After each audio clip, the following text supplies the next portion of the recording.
Buenos días, buenas tardes, buenas noches. Continuamos tratando temas importantes. Esta noche vamos a conversar en vivo con Fernanda Arboleda, quien es activista social y también presidenta de la Fundación Las Victorias. Vamos a tratar un tema muy importante. ¿Qué pasa con la ley para la regulación de la prevención del cáncer del cuello uterino? Vamos a tratar esta ley que es fundamental, vital para todas las mujeres, no solo de Ecuador, sino también las mujeres de todo el mundo, porque según estudios que tiene Fernanda Arboleda, más de 1,000 mujeres mueren al año en Ecuador por causa del cáncer del cuello uterino. Así que vamos a tratar este tema importante. Buenos días, buenas tardes, buenas noches. ¿Cómo está usted, Fernanda? Un gusto saludarle. Hola, Jacinto, buenas tardes, buenas noches y buenos días, como dices tú, porque siempre estas entrevistas, lo importante es que están en la red y pues todos podemos ver en cualquier momento y sobre todo informarnos, como siempre digo, los medios alternativos son los que nos dan la información verdadera para que todos podamos estar informados y sobre todo sepamos qué está pasando en el mundo, ¿no? En este caso es un tema importante para las mujeres. Fernanda, usted es una activista social que ha luchado por la salud de las mujeres, por sus derechos. Entonces, desde hace más de 2 años veo que usted ya está impulsando y ha estado preocupada porque se ponga en vigencia una ley para regular la prevención del cáncer cervicouterino, del cáncer del cuello uterino. Así que sería muy importante que nos cuente qué pasa con esta ley, Fernanda. Así es, bueno, desde hace unos 2 años comenzamos esta investigación, digamos, como tú lo has dicho, ¿no? Un poco desde las experiencias de la Fundación Las Victorias, que es la fundación la que yo presido, que, bueno, nos llegan un montón de casos de mujeres, no solo con enfermedades, sino también violentadas, maltratadas, golpeadas. Y bueno, y entre tantas cosas comenzamos esta investigación debido a un caso en particular que era de una persona cercana a la fundación que obviamente no había sido tratada ni tenía, ni siquiera sabía, no tenía información sobre este tipo de cáncer. Al investigar un poco nos dimos cuenta que existía una estrategia de la prevención del cáncer cervicuterino en el Instituto Ecuatoriano de Seguridad Social. Entonces fui a pedir información un poco para entender qué estaba pasando, ¿no? Porque las mujeres que estaban afiliadas, por ejemplo, no podían acceder. Y por otro lado, como es difícil acceder a esta información, porque como te ven, claro, dicen, ¿y esta señora qué hace aquí o quién le respalda? Conformamos una veeduría ciudadana para justamente obtener el peso del Consejo de Participación Ciudadana y Control Social y poder tener la información del Instituto Ecuatoriano de Seguridad Social. Ahí comenzamos a investigar y sabíamos que a partir del 2000, en el 2020, me parece septiembre, se había ya autorizado que el IES tenga la implementación de esta prevención, pero no lo estaban haciendo. Entonces comenzamos por ahí la lucha para entender.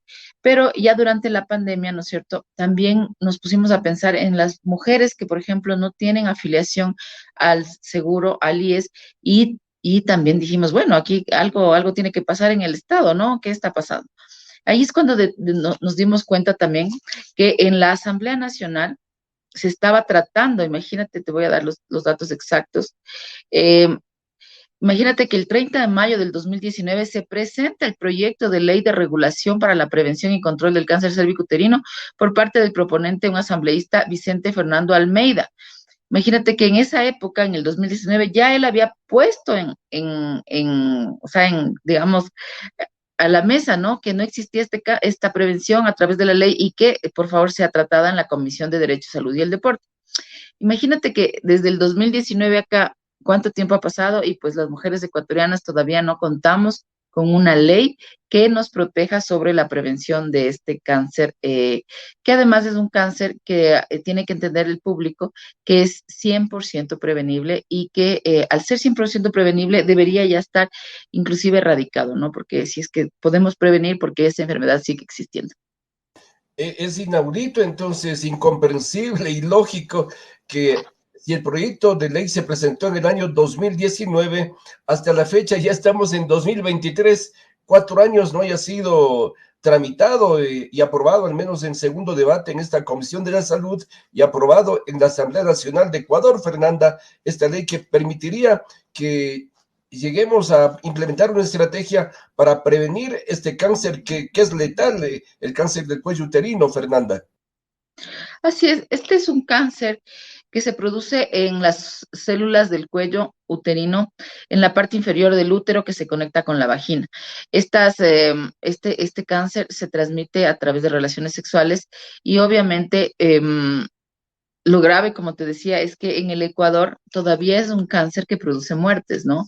Hay unas estadísticas que ya las vamos a ver en un ratito, pero aquí lo más importante es entender, ¿no es cierto?, que la misma Constitución nos garantiza que nos cuiden, ¿no es cierto?, que nos cuiden a las mujeres, a las personas, a los ciudadanos, no solo en ciertas enfermedades, sino en general en enfermedades catastróficas, y que nos den atención especializada y gratuita en lo que es prevención, diagnóstico, tratamiento, rehabilitación e inclusión social.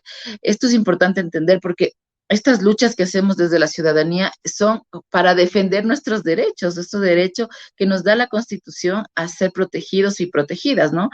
Al ser un cáncer 100% prevenible, como te decía, en otros países que ya tienen una regulación aprobada, por ejemplo, como experiencias como en Chile y en Perú, funciona muy bien la prevención y justamente hace que las tasas de mortalidad bajen. Um, Aquí en el Ecuador, el cáncer cervical, te voy a dar una estadística que tengo aquí, que en mujeres mayores de 15 a 44 años, está en el primer puesto de muertes en las mujeres ecuatorianas y en mujeres de 45 a 69 años está en el segundo cáncer que produce la muerte.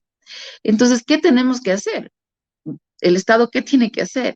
Si es que sabemos que, yo siempre pongo este ejemplo, cuando éramos niños, ¿no es cierto? Había campañas de vacunación para enfermedades que tenían y eran obligatorias, ¿no es cierto? Para que no te dé, y tenemos aquí señales cuando éramos niños, ¿no es cierto? Y era una protección a todos, es lo mismo, necesitamos que el Estado prevenga esta enfermedad que ya está comprobado que puede ser erradicada, ¿no? Entonces, finalmente, para contarte un poquito la historia, entonces hemos avanzado, hemos hecho sabiduría ciudadana en el IES, parece que está dando resultado y pronto tendremos buenas noticias, ya vamos a entender de qué se trata, que es todo un sistema de prevención, obviamente en este caso en el IES de las mujeres afiliadas, en el cual van a ser tamizadas, que ya no es el Papa Nicolau que lo conocemos nosotros. Un pasito más adelante en el mundo, que es una prueba más avanzada que determina en las mujeres si vas o no a desarrollar este cáncer, ¿no? Porque puedes tenerlo como dormidito, digamos así, ¿no? Y si vas a desarrollar este cáncer, finalmente tienes que tener ya garantizada el tratamiento, ¿no? Porque las mujeres que tempranamente detectamos que sí van a desarrollar este cáncer con estos, como te digo, para ponerlo de forma criolla, esta enfermedad dormida, porque no a todas las mujeres se desarrolla, ya tienen la garantía de que van a ser tratadas. Ahora bien, el tema de la Asamblea Nacional, ¿no es cierto? Por otro lado, quisiera dar unos datos que son importantes porque, y en el IES hemos avanzado muy bien, ahora en la Asamblea parecería que no han dado el tratamiento porque, como siempre digo, existen, ¿no es cierto?, otras cosas que tal vez son para los asambleístas más importantes. Y eso es una pena, Jacinto, porque creo que nada es más importante que prevenir la muerte de tu mamá, de tu hermana, de tu hija, de ti misma, y que esto tiene que ver con la salud pública. Entonces, yo creo que es importante las leyes tributarias, son importantes las leyes de inversión, son importantes todos los tipos de leyes, pero una ley que te puede prevenir que una mujer muera debería ser la prioridad, ¿verdad? Fernanda, es importantísimo, es vital y sería bueno que usted explique por qué es importante esta ley para la regulación de la prevención del cáncer cérvico-uterino, Fernanda, porque mucha gente puede decir, y bueno, el gobierno, el Ministerio de Salud, el IES, que se encarguen de hacer prevención y no haría falta la ley, pero aquí yo creo que la ley sí es necesaria, Fernanda. Así es, porque esta ley o sea, mira, te voy a contar un poquito la historia para que todos entendamos. Como te decía, el 30 de mayo se presenta este proyecto de ley de regulación para la prevención y control del cáncer cervicuterino por parte de este proponente asambleísta Vicente Almeida. Ya para el 20 de junio del 2019 ya se envía un alcance al proyecto de ley. El 2 de julio del 2019 se envía un informe no vinculante para el proyecto de ley en que concluye y recomienda calificar el proyecto de ley, designar para tramitar a la Comisión Especializada de Derecho de la Salud y unificar la reforma al Código Orgánico de la Salud. El 19 de agosto del 2021, mediante un memorando, se califica el proyecto de ley y se remite a la Comisión de Salud y Deporte. Eso era un avance impresionante porque ya teníamos como la obligación de los asambleístas de tratarlos en comisión, ¿no? El 19 de octubre del 2021 se da inicio al tratamiento del proyecto de ley mediante un memorando y lastimosamente, digo lastimosamente porque sigue en la Comisión de Derecho de Salud con el objeto de elaborar recién el informe para primer debate, ¿no? Eso es importante que quería que sepan porque eso quiere decir, para que vean todos los que están viéndonos, cómo se demora el tratamiento de una ley. Como te digo, hay leyes que salen rapidísimo y hay otras como estas que no salen y se demoran años en salir, ¿no? Entonces, en las investigaciones y en las oportunidades que tuvimos de hablar con el presidente de la comisión, y con otros personas, asesores que hemos conversado desde el activismo social, nos contaron que ahora se está tramitando un proyecto de ley orgánica de enfermedades catastróficas raras o huérfanas. Y obviamente, como no pueden hacer leyes para todos los casos, ahí estaría incluido el cáncer cervical. Además, que también se está tratando en la Asamblea el proyecto de ley de provisión de medicamentos para estas enfermedades catastróficas raras y huérfanas. Y eso es súper importante porque, ¿qué está pasando ahora en el Ecuador?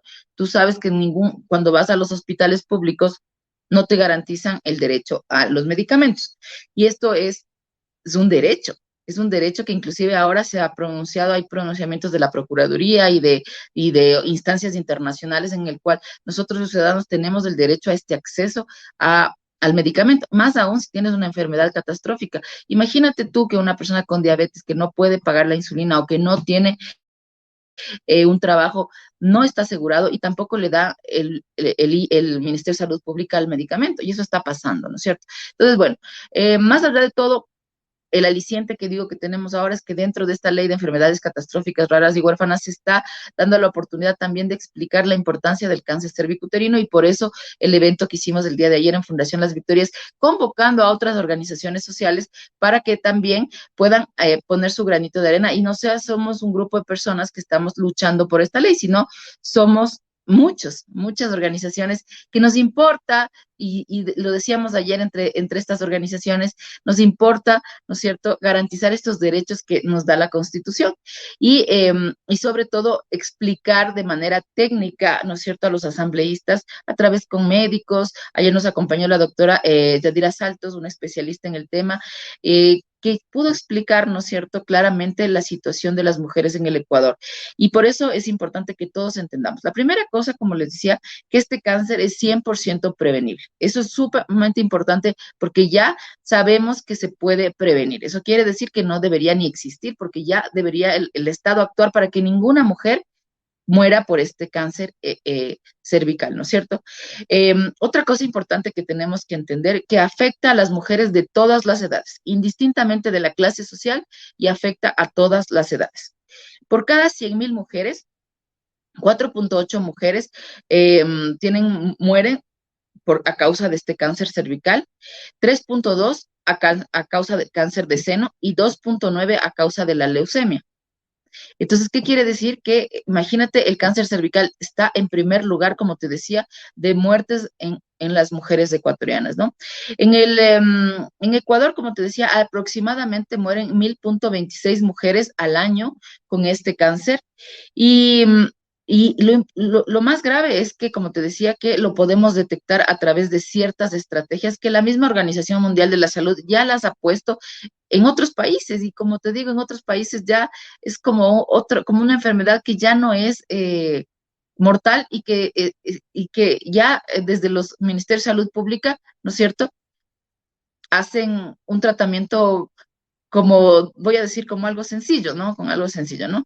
Entonces, por ahí va este tema, ¿no? Entonces, Eh, Fernanda, demos estas buenas noticias porque ¿cuántas familias no habrán perdido a sus mamás, a sus hermanas por cáncer de cuello uterino? Yo mismo perdí a mi mamá hace 26 años por este cáncer, que como usted dice, está dormido y con alguna razón, algún motivo se activa y ahí se complica la vida. Hasta hoy había sido, los médicos sugieren que las mujeres se hagan un Papa Nicolau cada año para prevenir el cáncer de cuello uterino, pero usted nos dice que ahora existen ya estrategias que serían mucho más avanzadas y más seguras para esta prevención, Fernanda.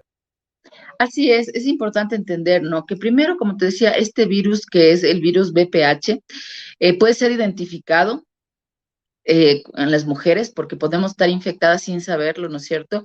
Y este virus es el que va a desarrollar este cáncer cervical y lo podemos detectar y podemos tener un procedimiento a tiempo. Justamente lo que tú dices, lastimosamente, Jacinto, y qué pena, el día de ayer, mientras estaba en esta activación social, recibí varios comentarios positivos, por supuesto, ¿no? Porque, como digo, las luchas sociales son lindas, no tienen algo detrás, sino que más bien hacen que las mujeres nos unamos y luchemos por nuestros derechos.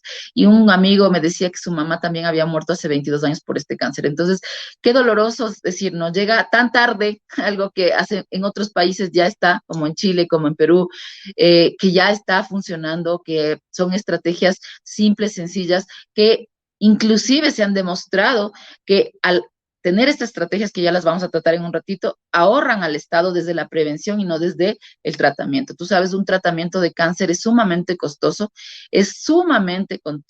que las personas no pueden acceder, es por eso que los seguros no te cubren aquí. La gente que tiene dinero se afilia internacionalmente para este tipo de enfermedades catastróficas raras, huérfanas, cáncer, etcétera. Las personas comunes, del ciudadano común, no tienes acceso a otra cosa que no sea el Ministerio de Salud Pública y obviamente los que están afiliados al Instituto Ecuatoriano de Seguridad Social. Como tú lo decías, efectivamente todos conocemos que teníamos que ir una vez al año a hacernos nuestros chequeos, nuestros controles, no solo del seno y tocarnos, ¿no? Esta gran campaña que se ha implementado. Mira, este tema del tócate, tan importante que es que ya, ¿ves? Ahora ya es el segundo en causar la muerte, ya no es el primero. Pero ¿qué pasa con el otro cáncer? ¿Por qué nadie hace campañas también de difusión para que los jóvenes, las niñas, sobre todo las niñas antes de iniciar sus actividades sexuales, entiendan la gravedad de al ser infectadas que puedan desarrollar este cáncer, ¿no? Entonces, ¿qué dice la Organización Mundial de la Salud? Tiene una estrategia importante que dice que las niñas de 9 a 13 años, depende en los países, varía 9 a 14, 9 a 15, deben estar vacunadas. Y esta vacuna tiene que ser preferiblemente antes de iniciar su actividad sexual para que justamente no tengan el contagio, ¿no? Obviamente, aparte de las otras campañas que son importantes, que no pueden dejar, que es, por ejemplo, el tema de la utilización del preservativo, el tema del no fumar, de no tener una vida sedentaria, que son campañas paralelas para que una mujer tenga una mejor calidad de vida, ¿no es cierto? Entonces, esto hace que estas niñas, la primera etapa que debe entender los que nos están viendo, es que nuestras niñas a los 9 años deben estar vacunadas, deben ser vacunadas desde el Ministerio de Salud Pública, porque la vacuna en manera particular es sumamente costosa. Y estas vacunas, si se pudiera también a los niños, en otros países exitosos con estas situaciones de prevención, los niños varones también son vacunados, porque recordemos que la transmisión sexual hace que tengas, obviamente, este cáncer. Entonces, la primera cosa importante, Jacinto, es que las mujeres estén vacunadas. Eh, Desde, obviamente, el Estado, ¿no? Y acompañándoles de estas campañas de prevención. Eso es importante, Fernanda, porque si las niñas están vacunadas y también los niños, vamos a protegerles ya desde pequeños, desde los 9 años, porque, como usted dice, esto se transmite a través de una relación sexual, de relaciones sexuales, y es fundamental entonces en nuestros niños, en nuestros jóvenes, perdón, y en nuestras jovencitas, si tienen relaciones, el uso del preservativo, porque al final los que les terminamos contagiando este virus del papiloma humano somos los hombres o las mujeres, Fernanda. Así es sumamente importante entender que aquí no entran ni la religión, ni los mitos, ni los cuentos, ni las leyendas. Aquí estamos hablando de salud pública y del derecho a la salud. Eso es una cosa muy importante que los papás, los colegios y el mismo ministerio tienen que entender. Esto no es un tema de, como siempre, que de escandalizarse y de decir es que cuando les pones y les enseñas a usar preservativo o cuando les pones la vacuna se vuelve como dicen, que vas a tener todas las relaciones sexuales. Esto es un tema de educación y es un tema de derecho a la salud.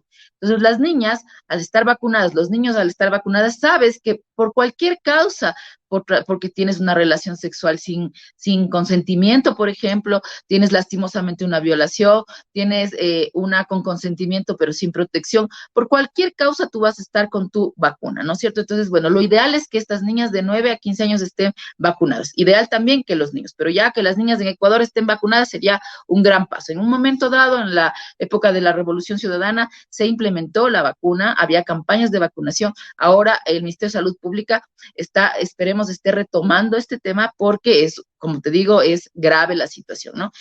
Conversábamos, por ejemplo, con la doctora ayer y nos decía que ella, en la maternidad donde ella trabaja, ella cada vez ve más incidencia del cáncer cervical en mujeres.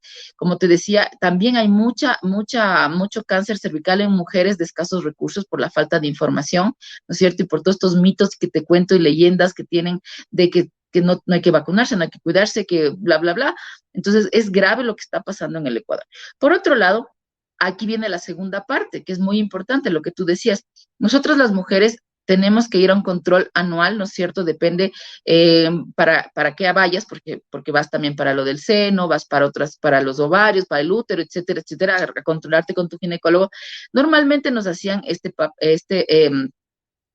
Papa Nicolau, que ayudó en su momento, sí, a determinar ciertas causas y ciertos problemas, pero ya se ha determinado también en el mundo que el Papa Nicolau ya no tiene la eficiencia y se encuentran entre 30 y 45% de falsos positivos. Eso quiere decir que el Papa Nicolau tiene también un cierto nivel de error. Entonces, ¿cómo vas a estar tranquila si te vas al ginecólogo y te dice todo está bien, si sabes que esta prueba ya es como que ya no te está dando el 100% del resultado, ¿no es cierto? Es por eso que ahora existen otras tecnologías en el mundo, como esto que te digo que se llama un test BPH, que es un tamizaje a través de ya mucho más avanzado que va a un laboratorio molecular y que detectan inclusive porque eh, ¿qué de estos genotipos o de estas cositas dormidas tienes tú para desarrollar el cáncer? ¿No es cierto? Son dos y que si vas o no a desarrollar. Bueno, yo no soy médico, pero les estoy transmitiendo un poco desde una manera más criolla, digamos así, ¿no? Entonces, importante saber que estos Fernanda test, está hablando en cristiano entonces. exactamente, un poquito así, más para que nos entendamos, ¿no? Y bueno, finalmente, esto hace que los médicos puedan revisar tu examen y sepan si vas a desarrollar o no cáncer en tu adultez, en tu madurez. Y imagínate la posibilidad de que tu doctor te diga, mira, sabes que tú sí tienes y vas y eres propensa a desarrollar este cáncer. Inmediatamente debería haber el siguiente paso, que ya estás en la lista de las personas que van a tener tratamiento efectivo para que no te mueras. Entonces, esto es súper importante, que es la segunda causa, es la segunda parte. Y la tercera es justamente que tengamos el acceso al tratamiento. Las personas que sí van a desarrollar el cáncer tempranamente puedan ser detectadas con el tamizaje e inmediatamente inicien su tratamiento o como el doctor comience para que justamente no llegues a morir, sino te cures y tengas una vida plena. Es por eso que en nuestra campaña hemos topado el tema de tres cosas importantes, que es infórmate, actívate y cuídate, ¿no? El infórmate es muy importante, que es lo que estamos haciendo ahorita, que es que te conozcas, que esto no es un juego, que esto no es poco. Entre estas 1,000 mujeres puedes estar tú, puedes estar yo, puede estar tu mamá, puede estar tu hermana, este, mientras más conozcas, como en cualquier cosa, más te informas y más tomas acciones, ¿no es cierto? La segunda gran parte de nuestra campaña es actívate, y el activarse es justamente es esto, ¿no? Desde la sociedad civil, luchar por la ley, desde la casa, ir al médico a que te haga el tamizaje, o al Papa Nicolau, o al ginecólogo, al hospital público, a que te controles. Y obviamente cuidarte, una vida sana, no fumar, no estrés, tener una vida saludable, no hacer deporte, que eso hace que tú tengas una mejor calidad de vida porque inclusive tienes mejores defensas para justamente después para los tratamientos, ¿no es cierto? Así que por ese lado, la Organización Mundial de la Salud eh, ya ha hecho una estrategia que tiene un nombre que es el 90-70-90, que dice, ¿no es cierto? Y esto ya fue, imagínate, en el 2018 que ellos, desde la Organización Mundial de la Salud, me río, porque imagínate, nosotros estamos tan atrasados cuando esto ya está en el mundo, se da una Asamblea Mundial de la Salud en este año, ¿no es cierto? Y aprueban la estrategia para eliminar, no para, ni siquiera para prevenir, para eliminar el cáncer cervicuterino, ¿no es cierto? Y que tenía como objetivo eliminar en todos los países, ¿no es cierto?, este cáncer, ¿no? Y esto tiene que ver, como te decía, con la salud pública, porque todas, a ver, tú, Jacinto, que eres periodista, también luchas por las causas, todas las luchas sociales, ¿no es cierto?, se consiguen para que sean universales, porque esto no tiene discriminación para un grupo o para otro. Este cáncer es un tema de salud pública porque tiene que lograrse que sea para todas y para todos, ¿no es cierto? Y por otro lado, como te decía, la OMS habla de prevenir, detectar y tratar. Entonces, en prevenir, vamos de nuevo.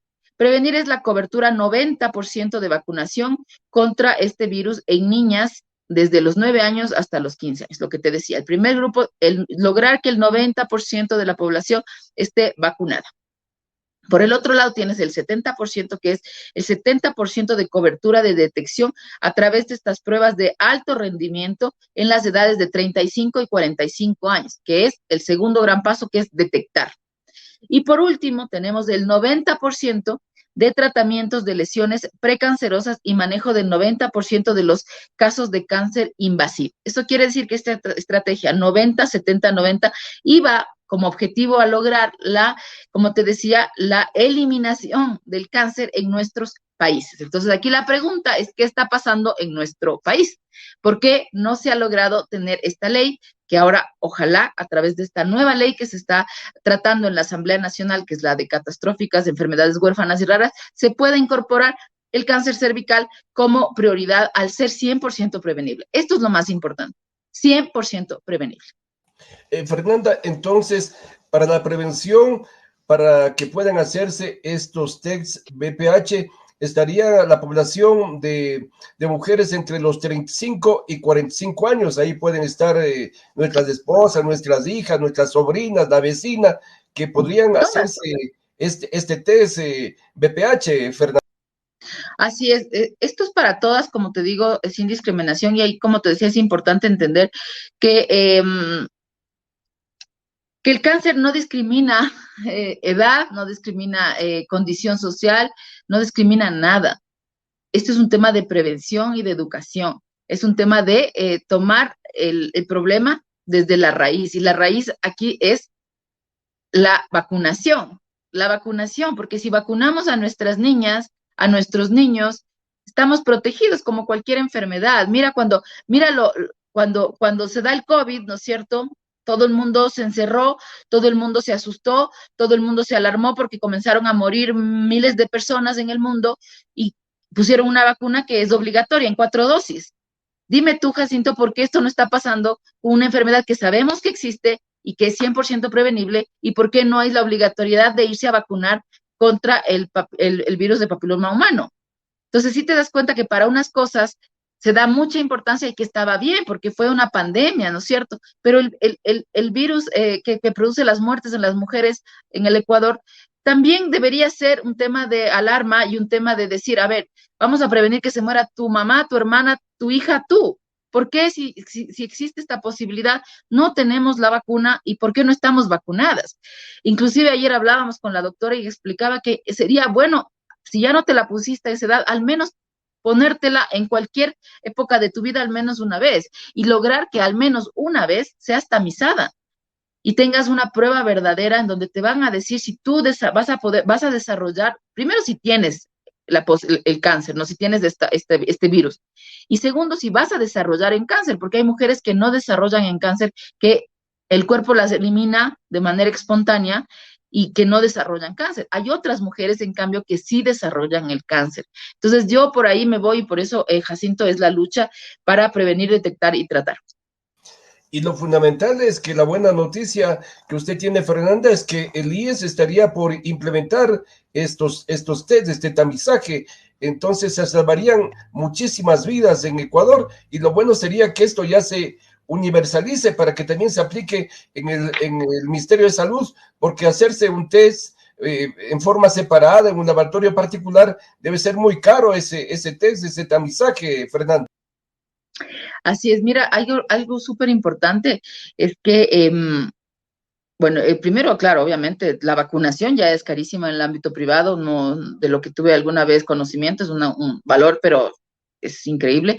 Eh, Segundo, el tema del tamizaje, por supuesto, porque esto ya comprende unos laboratorios importantes, ¿no es cierto?, con una tecnología muy avanzada y sobre todo la trazabilidad que nadie está viendo. Mira, mira, Jacinto, como en otros países mi mamá vive fuera del país, por ejemplo, y a ella le llaman por teléfono y le dicen, usted hoy le corresponde, en este mes le corresponde su examen, digamos, de SEN. Tiene que venir, es obligatorio. O te llaman y te dicen, tiene que venirse a hacer el examen de el virus de papiloma humano. Entonces, ¿cómo es posible que aquí no tengamos una trazabilidad de datos? Tú vas a un hospital público, por ejemplo, aquí en Quito, y te haces el examen, digamos, cualquier examen, y luego vas a vivirte a otra ciudad, te vas y te haces el mismo examen porque no existe una trazabilidad, no existe una base de datos. Qué importante es que se tome en serio el tratamiento a través de un sistema. Entonces, esta estrategia que estaba aprobada en el IES constaba de muchos pasitos. O sea, primero, como te digo, obviamente las mujeres afiliadas pueden acceder a su tamizaje. Además de eso, estas pruebas van a van a estar en una base de datos, ¿no es cierto? Para que las mujeres sepamos cuándo te toca, quién se hizo, quién no se ha hecho, etcétera, ¿no es cierto? Que haya un seguimiento detrás de las pruebas, no, porque no tienes que hacerte a cada rato, o sea, por eso existe, dice, al menos una vez en la vida, ¿no es cierto? Porque te vas a dar cuenta de si tienes o no desarrollas y el médico te dirá si vuelves en un año, vuelves en 2 años, como cuando te hacen la mamografía, la ecografía, ¿no es cierto?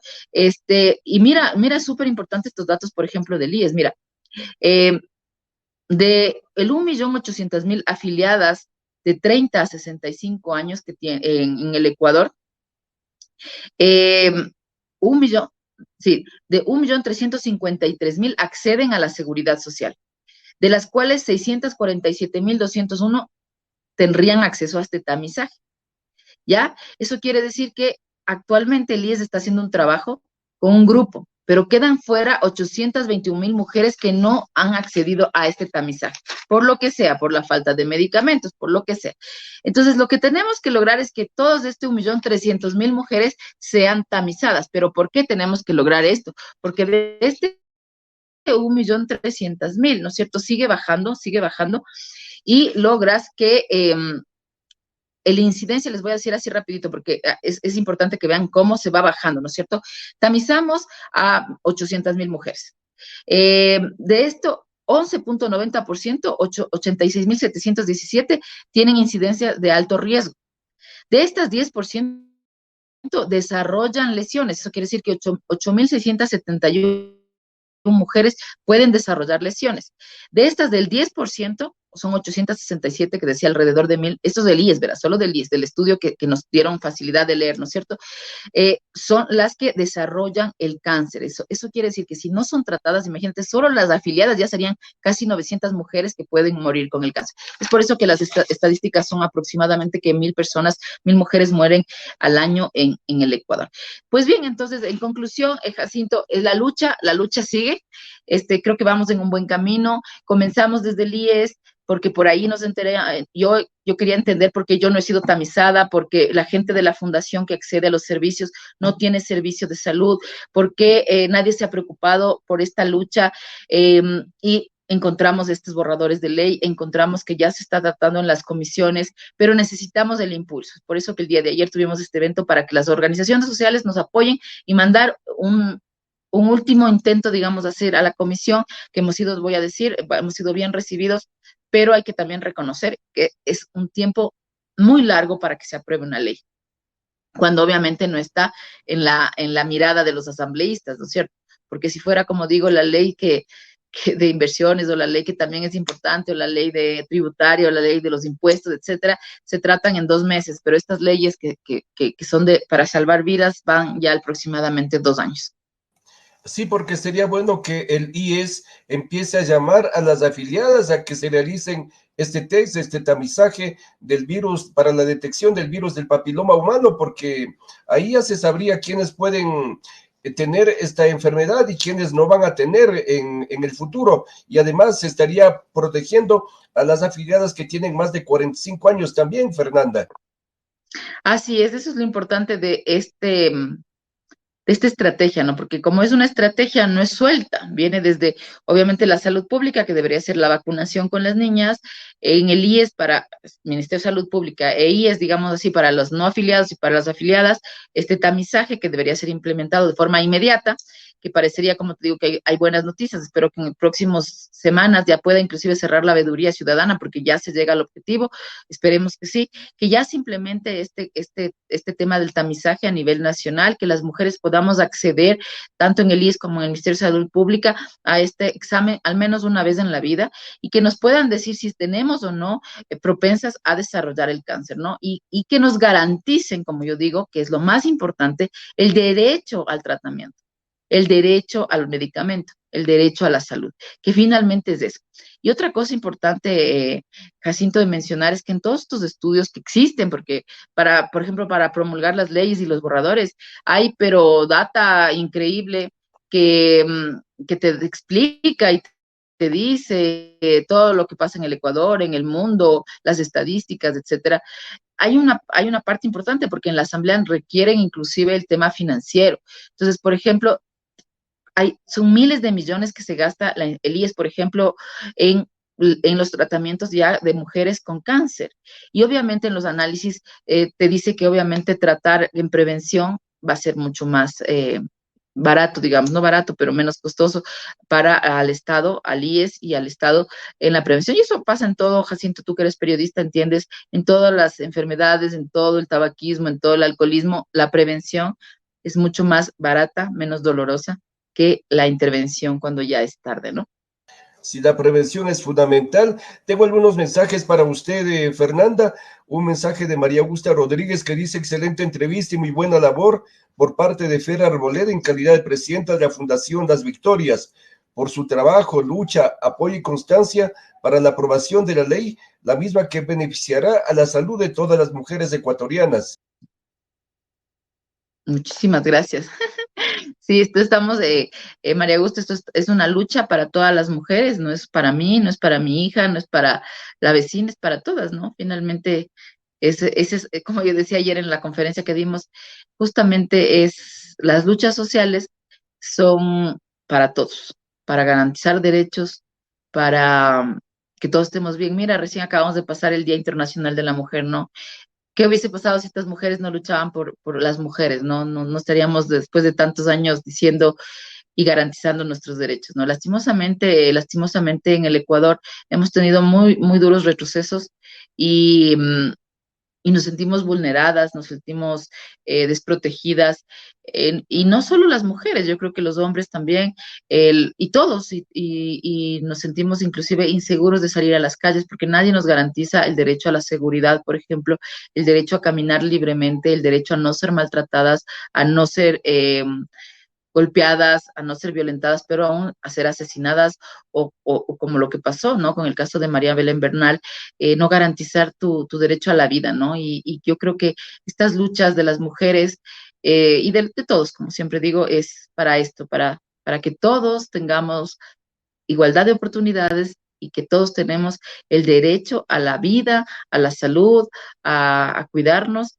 y a vivir en un entorno sano, ¿no? Eso es lo más importante. Pero para mí la cosa más importante, pese a todo lo que estamos haciendo, es la educación. La educación desde chiquitas, desde chiquitos, porque ahí se funda todo en base a la educación. Un pueblo educado, un pueblo conocedor, es un pueblo que va a progresar, ¿no? Y eso creo que tenemos claro, las personas que estamos justamente en estas luchas. Fernanda, también un mensaje de Diego Alvarado que dice felicitaciones, información necesaria para todos, como hijo, como hermano, como esposo y como padre. Agradezco la información. Éxitos, Fernanda Arboleda, en su lucha porque tengamos esta ley para la regulación y la prevención del cáncer del cuello uterino. Gracias, sí, Diego, esta es una lucha para tu hija, para tu hermana, para tu madre, para nosotros, como digo, es para todos, ¿no? Y algo importante también mencionar es que estamos dentro de estos articulados que queremos compartir, que queremos entregar a la Asamblea Nacional a través del taller que hicimos ayer. Estamos viendo a la enfermedad y a todas las enfermedades catastróficas, huérfanas y raras desde una manera integral. ¿Qué quiere decir desde una manera integral? Que no solo tiene que ver con el paciente, tiene que ver con la familia que es afectada, porque las familias se afectan cuando tu hija, tu hermana está enferma, ¿no es cierto? El cáncer y cualquier enfermedad no solo golpea al paciente, golpea también a la familia. Verlo desde una manera más humana, que los médicos sean parte de esto desde una manera más humana. También otra forma de ver integralmente las enfermedades es a través de los tratamientos psicológicos, terapéuticos, que deben ser reconocidos, porque las personas que están pasando por una situación difícil necesitan un apoyo, necesitan una orientación, necesitan saber cómo sanar. Y no solo hablo del tema médico, hablo del tema psicológico, del dolor de a veces que pierdes tu cabello, del dolor que no sabes si vas a vivir, del dolor que tus hijos se van a quedar sin ti. Entonces nosotros estamos viendo esto, como te digo, de manera integral y esperamos contar con un borrador articulado para apoyar a la comisión, para que nos reciban en la comisión nuevamente. Hemos ido y algunas veces para que se entienda la importancia de este cáncer, ¿no es cierto? Y que le den este tratamiento especial. Si no es en una ley específica, al menos que se lo tome en cuenta en la ley de enfermedades catastróficas raras y huérfanas, para que se pueda entender, ¿no? Como te decía, y en conclusión, que esto se puede prevenir y de los asambleístas depende que las mujeres estemos protegidas y cuidadas, ¿no es cierto? Y sobre todo que no, que sea una causa que ya no debe existir para morir. Fernanda, usted ha estado investigando este tema que es muy importante para la salud y para salvar la vida de miles de mujeres en Ecuador. Usted indica que las mujeres que no se vacunaron, no han logrado vacunarse hasta los 15 años, ya tienen más de 15 años, incluso pueden vacunarse a pesar de que ya no tengan 15 años, que eso sí va a ser muy útil para ayudar a controlar este virus y también tendrían que hacerse el tamizaje, Fernanda. Así es, todas estas medidas las conversamos ayer con la doctora, son especialistas en justamente en cáncer cérvico-uterino, en cáncer cervical, y nos explicaban esto, ¿no? Que deberíamos lograr al menos una vez en la vida tamizarnos y si es posible también vacunarnos, ¿no? Entonces yo creo que ahí está más claro que el agua para las autoridades, yo creo que es importante eh, que los que están en la comisión, bueno, el presidente de la Comisión de Salud, Deporte es un médico, es médico, y eso es importante saber porque tienen que entender, ¿no? Es más fácil transmitir los datos médicos a los especialistas, ¿no? Y confiar que las bancadas que hacen parte de esta comisión le den la importancia. Estamos con mucha esperanza de que por fin en este año, después de 2 años de luchar, y claro, las personas que estarían luchando antes, no conozco, seguramente serán muchas, porque seguramente el asambleísta que te comentaba en la época, en el 2019, el asambleísta Almeida, habrá recibido a muchísimas personas para poder mandar en esa época, imagínate, al presidente de la Asamblea, que era César Litardo, todo este articulado y todo este análisis y todas estas estadísticas sobre el cáncer cervicuterino. Entonces, yo más bien agradecer a las personas que antes de nosotros estuvieron luchando, pero decirles también que las luchas se siguen, las luchas se continúan, las luchas se perseveran, y pues parecería y esperemos que en este año se salga, se obtenga la ley de enfermedades raras, catastróficas y huérfanas, para que no solo esta enfermedad, sino todas las enfermedades que han sido consideradas en esta lista, porque se entiende que va a haber una lista de enfermedades, tengan garantizado el tratamiento y tengan garantizada la medicación, porque no solo es detectar, que es importante, pero también hay enfermedades que no se pueden prevenir, como por ejemplo las enfermedades genéticas, algunas sí, otras no. Hay enfermedades que se desarrollan por los malos hábitos, hay enfermedades catastróficas que son casos sumamente raros en el mundo, pero qué bonito y qué alegría será que el día que se promulgue esta ley se garantice el derecho al medicamento, al tratamiento, al psicólogo, y que se obligue al Ministerio de Salud Pública y al Ministerio de Finanzas en la compra pública de medicamento y que no pase lo que está pasando ahora, que hay miles de personas que nosotros, tú y yo, Jacinto, no sabemos que se están muriendo porque no tienen el medicamento, no tienen la insulina, no tienen todos, si las personas que no tienen enfermedades catastróficas se están muriendo porque en los hospitales no tienen el medicamento, imagínate tú personas con enfermedades de medicamento constante que todos los días tienes que tomar porque si no te vas a morir. Entonces, bueno, la buena noticia es que estamos luchando, que no solo es Fundación Las Victorias, no solo es la Veeduría Ciudadana que presido, eh, hay otras fundaciones de cáncer, hay otras fundaciones de mujeres, hay otras fundaciones que están trabajando con nosotros, que se han unido a esto y pues seguramente en las próximas semanas tendremos unas grandes noticias tanto en el IES como en la Asamblea Nacional para que todas las mujeres estemos protegidas. Muchas gracias por brindarnos esta importante información, Fernanda. Agradecemos también a Joana Cobo por el mensaje que nos acaba de enviar. Para terminar la entrevista, Fernanda, le quisiera hacer una pregunta de tipo político. Usted que es activista social, usted Claro, claro. ha indicado que lo mejor para Quito ha sido que haya sido electo Pavel Muñoz. ¿Qué le espera a Quito con Pavel Muñoz en su criterio, Fernanda? Bueno, sí, efectivamente tuve unas entrevistas en el ámbito político, también tengo esa rama de la parte política y pues yo creo que es una esperanza para Quito, ¿no? Más allá, como siempre digo, del amor que tengas a un lado de la parte política, si eres progresista de izquierda, si eres de centro, si eres de derecha, que ahora tiene otros nombres también, yo creo que aquí hay que ver que una ciudad destruida, ¿no? Una ciudad destruida que no puede más, una ciudad que no funciona nada, una ciudad que vive en el caos, que no tiene nada que está bien. No tenemos ordenamiento territorial porque se vende a las grandes inmobiliarias la ciudad, no tenemos seguridad porque nos matan en las calles, no tenemos ordenamiento en el comercio, no tenemos salud porque el municipio de Quito también da salud, no tenemos un montón de cosas. Hay ciertas excepciones, como siempre digo, que están institucionalizadas, que por supuesto el respeto a los servidores municipales que hacen su trabajo. Pero al hacer el análisis, cuando vimos a todos los candidatos que existían, ¿no es cierto? O sea, hay unos nos y unos sís que deben ser básicos para votar. O sea, necesitamos una persona con experiencia pública. Pavel Muñoz la tiene y lo ha demostrado en su carrera pública, ¿no?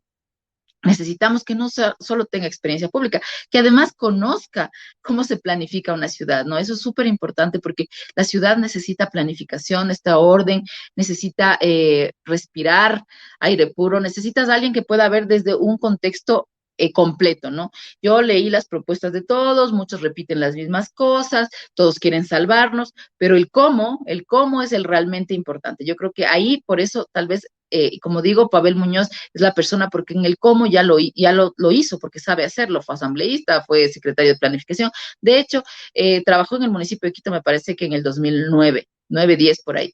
Entonces, ese conocedor de lo que es adentro da mucho plus para que esto funcione, ¿no? Yo creo que por ahí la ciudad lo ve con muy buenos ojos. Creo que la preparación es importante.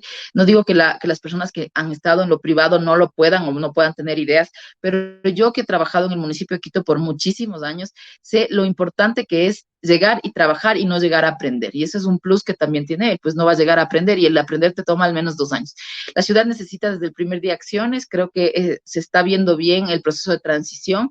Creo que se está viendo bien este proceso de entrega de información. Esperemos que sigan. Hay alcaldías que no les entregan nada, como en el caso de Guayaquil, que se terminó recién la transición que no se dio. Existen alcaldías que no te entregan, que no quieren y punto, y dicen yo al final les entregaré. Y aquí se está viendo que el alcalde Guarderas está entregando, le está permitiendo entrar, puede acceder a información, se ha reunido ya con los concejales de todas las bancadas, que eso también es importante, le va a permitir digamos, cierta gobernabilidad, esperemos que sea así, esperemos que los concejales se quiten las banderas políticas y finalmente se sienten a trabajar por la ciudad. Creo que por ahí también se está viendo bien, creo que tiene una actitud frente a la ciudad, que es lo que queríamos ver, ¿no? Este líder que nos hacía falta después de las últimas 2 o 3 alcaldías nefastas que hemos tenido, de falta de planificación y falta de todo. Entonces yo creo que la gente lo está viendo como una esperanza, independientemente, como decía, de votar o no por Pavel Muñoz. La gente como que ahora, yo he escuchado mucho del sector inclusive privado, que lo ven con muy buenos ojos, que se ha reunido ya con cámaras, se ha reunido con los, digamos, con los sectores privados que tal vez no votaron por él, pero que ahora el gran reto de la alcaldía y del alcalde y de su equipo es justamente hacer que los ciudadanos de a pie, Jacinto, vivamos contentos, vivamos felices, y los que no votaron por él defiendan la gestión a través de la obra, porque la única forma que yo digo de defender las gestiones es que tú dices, bueno, sí ha hecho un buen trabajo, ¿no? Respaldemos, no me caía bien, pero ha sido un buen planificador, ha sido un buen alcalde, ha sido un buen presidente, ha sido un bien. Entonces, esa es la única forma, no cortinas de humo, no desprestigio, como ha pasado en el gobierno, no, no. Aquí la única forma de demostrar gestión es trabajando. Yo creo que por ahí va y creo que es una esperanza para los quiteños. Muchas gracias por la entrevista. Este día hemos conversado con Fernanda Arboleda, quien es activista social y presidenta de la Fundación Las Victorias. Gracias por la entrevista, Fernanda. Adelante con sus proyectos, con sus planes, y que pronto tengamos esta ley para la regulación y la prevención del cáncer uterino, Fernanda. Sí, muchísimas gracias, Jacinto, por el espacio. Esto, como digo, es importante que los medios nos den espacios para contar estas cosas desde la activación social.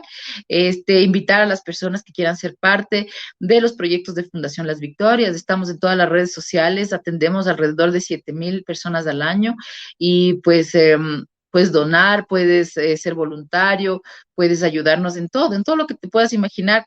Cada acción hace que una persona sea un poquito más feliz en este mundo tan duro e injusto, ¿no? Entonces, invitar a la gente que nos siga en las redes sociales como Fundación Las Victorias DC, estamos en Facebook, estamos en Instagram, y pues contactar conmigo directamente también. Estoy en todas las redes sociales, tengo un programa también los martes y jueves que podemos conversar y ser parte del cambio, ¿no? Eh, Creo que uno de nuestros hashtags es Juntos Somos Más, y otro es qué bonito es ser parte de este cambio, ¿no? Estamos luchando muchas mujeres, muchos hombres también que son parte de la fundación. Es una fundación sin fines de lucro y pues todos poniendo un granito de arena para que los demás, como digo, al menos un día tengan una sonrisa y puedan tener una esperanza en esta ciudad y en este país. Así que felicitaciones por su importante trabajo, Fernanda. Buenos días, buenas tardes, buenas noches. Hasta pronto, Fernanda. Gracias.